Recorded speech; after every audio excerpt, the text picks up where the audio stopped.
It's Kate. Welcome back or welcome for the first time. As promised, I'm doing my love story video today with special guest, part 2 of the love story. He's gonna talk. Hi. Okay, so to get this started, I'm gonna let Josh tell his side of the story first, but for just some background, we met March 1st of this year, and we were married like 3 weeks ago on October 26th. Yeah, you're on. All right. So before I met her, I just backstory about me. I've been in Los Angeles. I still have work in Los Angeles, and I came back to West Virginia to do some work with my family and help with some things. And obviously, they were helping me financially. I just got out of a very unhealthy relationship with someone who I thought was my friend prior to dating them, and then things didn't not only go as planned, but it was very dramatic and traumatic. Some of the experiences that maybe Caitlin has suggested that I talk about in another video. So there may be another video in store for those who are interested in that kind of stuff. So I may have some advice. I remember saying a prayer. I'd asked God to help me. I was making a lot of bad decisions that were bringing unwanted drama in my life and trouble.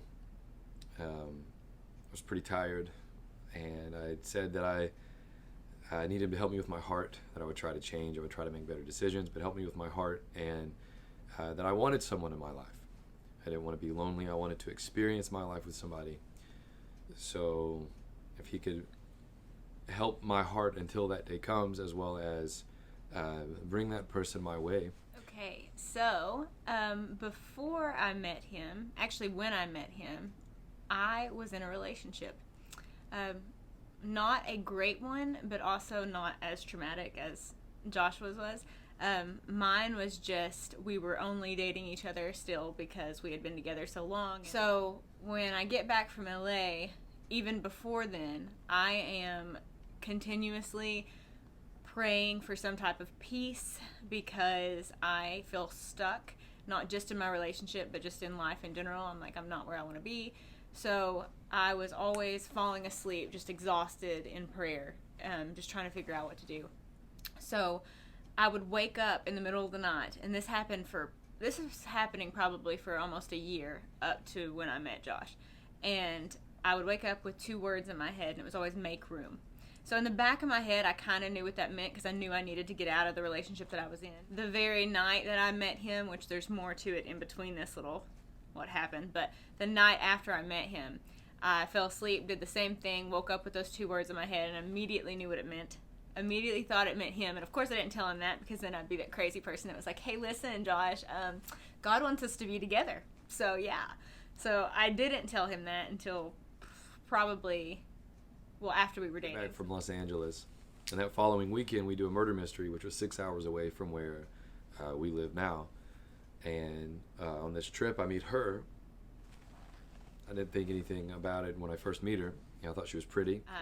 Whenever I first met him, I thought that he was extremely attractive. That was my first impression. As he got out to help me put my stuff in the van, and I was like, oh, hi, how are you? Yes, please. So he's helping me put my stuff in the van, and everything's fine, and I'm thinking he's so attractive, and I knew what part he was going to play because typecasting. I know that he's going to be my love interest in this, so I'm thinking I need to get comfortable with him because it's going to be really hard to be in this with him being as attractive as he is. So I decided to try to spark some conversation, and we're walking in for a bathroom break, and I'm just talking, and I'm telling him about the fact that I got free cookies because I had to stay closer to the venue. I'd had to stay at a hotel, and they were picking me up closer. And I was like, the hotel gave me free cookies. And what did you do, Joshua? I ignored her. Completely ignored me. Didn't just ignore me, like, we're standing probably this close walking, and I know he hears me, and absolutely nothing. I wasn't trying to. I was focusing on the character and the trip, and I wasn't trying to engage. Just what. Anyways, I ignore her.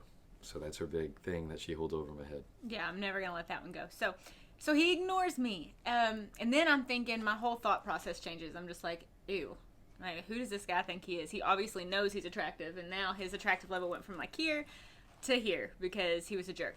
So I'm like, well, I just won't talk to him. So I don't talk to him. I sit up front with George. Hey, George. So I sit up front with George, and we're talking, and then every now and again, this guy takes his headphones off and tries to like interject and say something to George in the front seat about whatever. It was about the Joker. For a minute, and just clarify the Joker movie. So, the Joker movie was amazing, and I knew it was going to be amazing. A lot of people had their suspicions about whether Joaquin Phoenix was going to do very good. I thought it was absolutely phenomenal, and I knew it was going to be good. And when I saw the trailer, I had to stop every conversation that took place in the van on the way to our murder mystery to let everyone know that this amazing gem had been dropped on YouTube. Then we get there, and everybody's cool now because we're all in character, and at this point I'm just thinking, let's put on a show, let's make everybody else laugh, because it does not matter that this guy just totally got on my last nerve. There's destiny. Yeah. So anyways, we get to that weekend where we're performing. It's a 2-night, I guess a 2-night stay. 3 shows or whatever. And we'd been part of this murder mystery company, the same company, for several years, and we had never met either one of each other. And also, quick important fact, the place where I had lived in Los Angeles was near where she worked, and we'd still never met while we was out in Los Angeles. So that's what got us talking initially. Was she heard me say that I had been in LA, and she just said I just got back from LA, and that's what got us talking in conversation. Well, after he ignored me, by the way. Well, after I ignored him. I gave it some time. Didn't care to talk about cookies, but you want to talk about LA, we can talk. So, and her character is supposed to be very obsessive over mine. My character is supposed to ignore her because he's that kind of guy. So it's very easy, and but Are you hearing this? I enjoyed her attention. That's the truth. The whole time I enjoyed her as her character, but I enjoyed her, and honestly, the whole time I remember thinking in the back of my mind, I'm like, man, my God, I really want this. I want to feel this way in real life, the way I feel right now with her. So I'm thinking it's an act, and it was more or less, but that's also how she is when she is affectionate, the little things that she does with her hands or whatever, and I loved her attention, and I remember thinking, man, the way this person makes me feel, that's what I want. Oh, let me throw in this for Sammy real quick. So we had to stay in... Sammy. Yes, Sammy. To be clear, Sammy DJ'd our wedding for free. She's amazing. And we couldn't thank her enough because the way we threw our wedding together. Mm-hmm. So we thank you, Sammy, and you're part of our journey, and we love you. We do love you. And she was there at the very beginning. During the shows is whenever my feelings for him, I guess, started to like act up, and I was trying to like pull it back. I'm thinking, you're in character, and I've never been like that. If I'm gonna do a show, or if I'm in character for whatever it's doing, whether it's film, theater, whatever, I'm in a character. Like, you're not gonna get me to catch feelings for somebody else that's playing alongside me. It just doesn't happen. I'm very much so in character. So I was like trying to catch myself, and I'm thinking, what is wrong with me? I'm actually drooling over this guy, and people are gonna notice it. They know it's not my character. They know it's just me. So people did notice it because Sammy called me out on it in the cabin, and she was just like, cute, huh? And I was just like, oh man. And she said, you could probably do without flirting with him so much or something. I can't remember exactly what was said, but she did. She called me out completely. And I was like, okay, I'm trying. Yeah, so I let her know. It was very, I'm not that forward like I need to be in certain situations. So in this case, I wanted to see her again, or at least hang out. And she did tell me that she was in a relationship that she was attempting to end, that it was about to end. And so I just said, well, look, if something happens to you guys and you don't work out and you want to hang out with me, keep in mind I'm going back to Los Angeles, so I have no expectation on you at all. But if you want to hang out, I would love to see you again, and maybe we can hang out or something before I go back to LA. So that's where my head's at. And so she goes, we separate. She gets to her car, and we go different directions. And yeah. So this this makes me sound like I am the one that was just totally obsessed with him, and I'm going to take it. I'm going to just take it and roll with it and say that's totally true for at least the first, like, week and a half. That I was just, like, I don't know, shook. That's a good word. Shook. So I get in my car. He had given me his number and had did the whole spiel about if you become single and you want to hang out, let me know. So I get in the car and I start driving. Keep in mind, I was terrified. It was really icy. That was a really bad day to drive home. It was a big snowstorm. So I am crying, trying to see through the snowstorm, getting home. And I'm crying because I know everything's going to change. And I don't know how it's going to change, because who knows what he's thinking in his head. But all I know is, like, it's got to change because I am just head over heels for this person I just met. So I try to call him. I have no idea what I thought I was going to say. I'm bawling and don't recommend trying to call this person if this ever happens to you. But I do. I try to call him, and thankfully he does not answer the phone. Because I don't know what I was going to say. I didn't have service. I wasn't actually ignoring her. Well, I didn't get the call. He also didn't have my number. You didn't have my number yet, so you wouldn't have known who it was. So I call, he doesn't answer, and I'm like, oh, thank goodness, because I'm bawling, there's snot running down my face.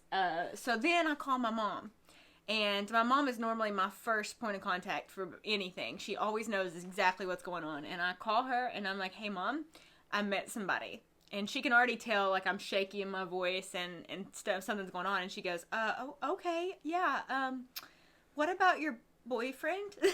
And she already knew that we weren't going to work out. She'd even been, had told me before, I don't think it's going to work out between you two, something, you'll figure it out, you'll both figure it out eventually. But I was like, yeah, I know, so that's going to have to end. And she's like, okay. And I said, I'll just tell you when I get home. I cry/pray the whole way home about what am I going to do? What am I going to do? And what is this guy feeling? I'm like, somebody give me some insight onto what's in his head, because I can't be the only one crazy. Turns out I was.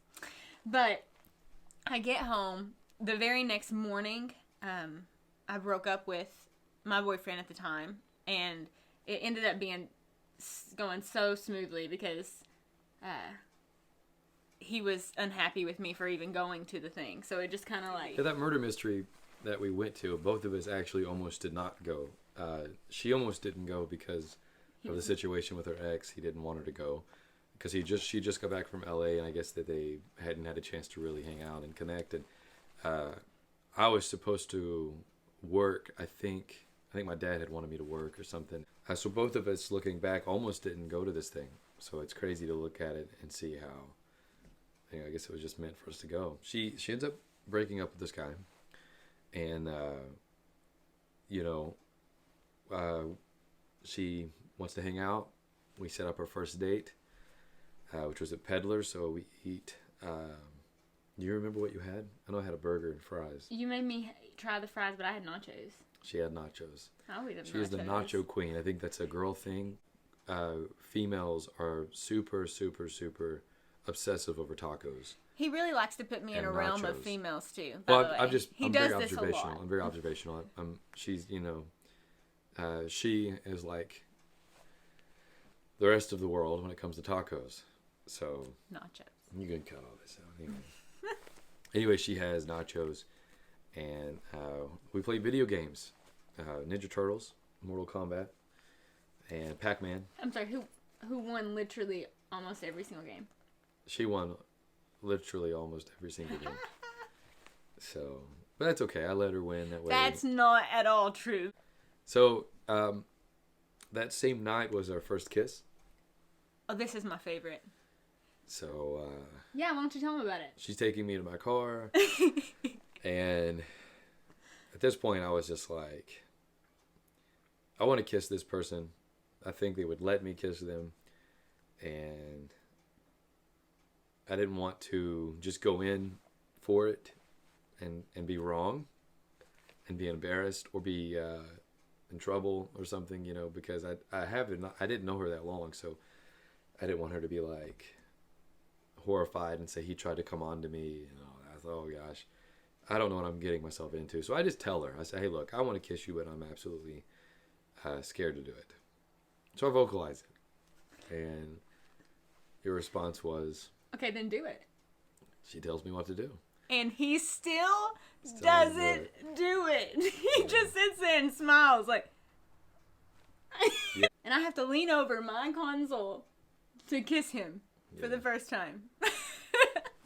Yep.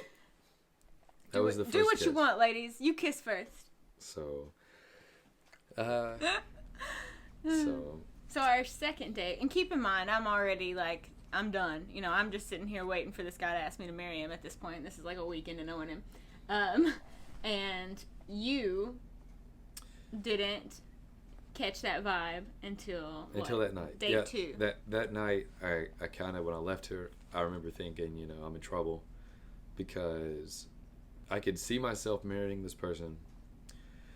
But this is different, and you know, I've been in a few relationships, and usually I would enter a relationship with the idea that this could be somebody I could marry, because otherwise, what's the point in committing to somebody if you're not going to, you know, I believe in marriage. I think it's a great idea, and yeah. Good.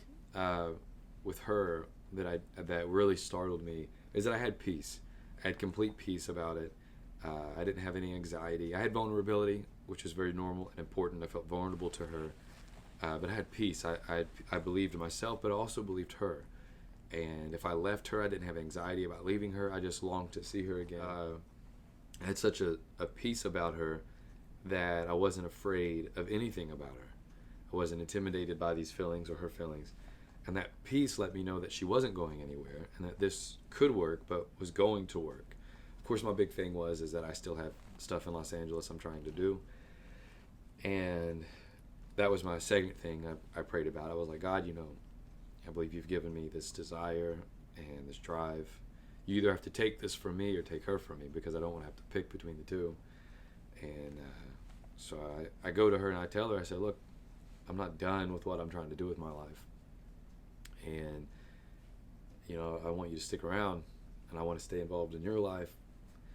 And she kind of puts her hands on my face and she says, you know, I'll support you every step of the way.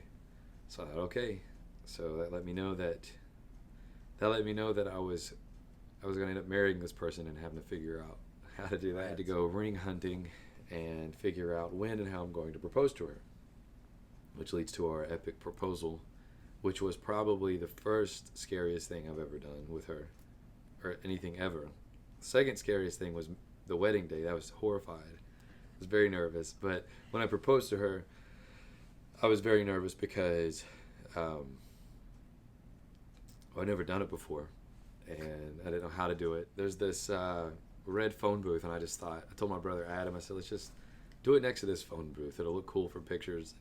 But I did put it together, you know, the ring of a phone and the ring on the finger, and it kind of made for a cool little post. But I was not only horrified, but when I got on my knees and asked her if she would marry me, I couldn't hear anything. It's like my hearing left me. And apparently people had started watching and started honking horns and kind of clapping. And I couldn't hear what she said. I said yes. So I just kind of like thought it would be funny to stand up really quick and go, what do you mean no? And I do and that. People believed him. Everybody kind of was like, oh no, we just witnessed a horrific thing. And of course, they realized that we were joking when I hugged her, and I raised her hand up like. And you forgot to put the ring on my like finger. Rocky, you know, I'm the winner. Yeah. I forgot to put the ring on, and if you want to see this actual video, Didn't know what the ring whole finger video is on my Instagram I won't watch it. I and don't my wanna see it. Facebook. I don't wanna So see you can go and find You know, that. planning the wedding. So I told her that if I'm going to propose and do all of that, the rest of it's all you. So, Yeah. but And that's like a whole separate, the wedding planning, that's a whole separate video. There is no way I could pack that in. But I don't care to totally do a complete video on how she to plan might. a wedding. If you want to know, she might. So there was a lot of planning the wedding in a short time, put a lot of strain on a freshly intimate relationship, because we had just, like I said, we went through a lot already, plus planning the engagement for me and the finances for getting the house, looking for the house, and planning the wedding, photographer and videographer and all that stuff, food and family. So it really put us to the test, and it kind of sucked the life out of well, I should say suck the life, but it's normal body chemistry. You get drained. People need rest. They need to play and have fun, and we don't do enough of that in society as it is. So within that small time frame, we put ourselves through a whole lot, and there were moments that were it felt very draining, but we knew already, we were conscious enough of what was going on to know that we were just tired, and so that was one thing that, again, I still had that peace, and we knew it was going to be okay, even though our emotions. That's one thing about peace. Peace isn't always compatible with your emotions, I believe. So your emotions can be distraught, but you can have peace about the situation. And I was excited to have her in my life and what was going to come out of it. So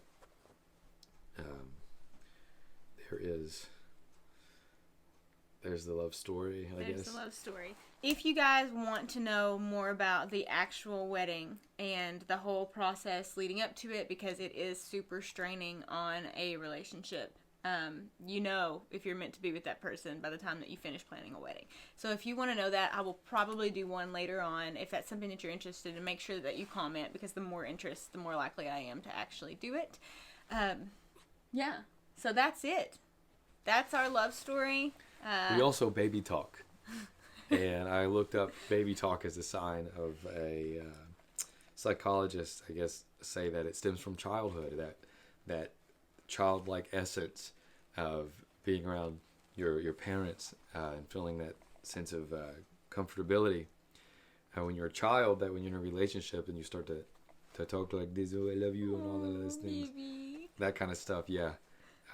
That's normal, because I thought, what's wrong with me? Why am I doing this?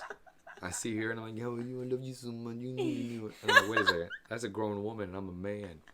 So with that being said, if you're in a relationship, we know you baby talk, and everybody knows it. Okay, guys, let me know. What I'd really love is for you guys to comment your own love stories. Give me a little bit of background. If you have a video up that's about your love story, comment it below so that I can go check it out. Also, if you like this video, make sure to subscribe. I have a new goal. I would really love to get 500 subscribers by December. I think you can do that. We'll see. That's a big goal, because that's a lot. 300 in like 2 days. Yeah, 340. Not in 2 days, in like a week. So. But I'm super excited over it. And if you guys keep it up and keep watching, not my next video, but the next big thing is I'm gonna do a giveaway. And I think I might do a 500 subscriber giveaway. So, stay tuned. Alright, guys. Bye. Say bye. Bye.